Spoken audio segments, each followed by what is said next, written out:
তাইওয়ানের রাজধানী তাইপের একটি ব্যস্ত বাণিজ্যিক এলাকায় ঘটে গেল ভয়াবহ সন্ত্রাসী হামলা। এলোপাতাড়ি ছুরিকাঘাতে প্রাণ হারিয়েছেন অন্তত ৩ জন, আহত হয়েছেন আরও ১১ জন, যাদের মধ্যে দুজনের অবস্থা আশঙ্কাজনক। পুলিশ জানিয়েছে শুক্রবার সন্ধ্যায় এই হামলার ঘটনা ঘটে। হামলাকারীর নাম চ্যাং ওয়েন, বয়স ২৭ বছর। তিনি উত্তর তাইওয়ানের তাইওয়ান শহরের বাসিন্দা। হামলার পর পুলিশ তাকে ধাওয়া করে, তবে পালানোর সময় একটি ভবন থেকে পড়ে গিয়ে তার মৃত্যু হয়।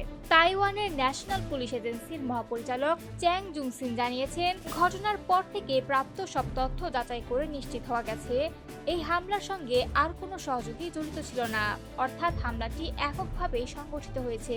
তবে হামলার পেছনের প্রকৃত উদ্দেশ্য এখন স্পষ্ট নয়। বিষয়টি খতিয়ে দেখছে তদন্তকারী সংস্থাগুলো। এদিকে তাইওয়ানের প্রধানমন্ত্রী জানিয়েছেন, হামলাকারী চ্যাং ওয়েনের বিরুদ্ধে আগে থেকেই গ্রেপ্তারি পরোয়ানা জারি ছিল। বাধ্যতামূলক সামরিক দায়িত্ব এড়িয়ে যাওয়ার অভিযোগে তাকে খোঁজা হচ্ছিল।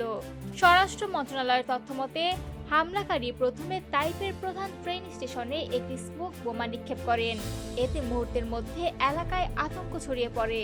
এরপর তিনি নিকটবর্তী একটি মেট্রো স্টেশনের বিপণী বিতানে ঢুকে নির্বিচারে ছুরি দিয়ে মানুষজনের উপর হামলা চালান।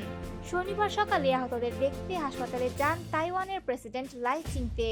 পরে নিজের ফেসবুক পোস্টে তিনি বলেন, এই মর্মান্তিক ঘটনা থেকে সরকার শিক্ষা নেবে এবং ভবিষ্যতে জনগণের নিরাপত্তা আরও জোরদার করা হবে। এই ঘটনায় গোটা তাইওয়ান জুড়ে নেমে এসেছে শোক ও আতঙ্ক। তদন্ত শেষ না হওয়া পর্যন্ত পুরো এলাকা রয়েছে কঠোর নিরাপত্তা ব্যবস্থার আওতায়।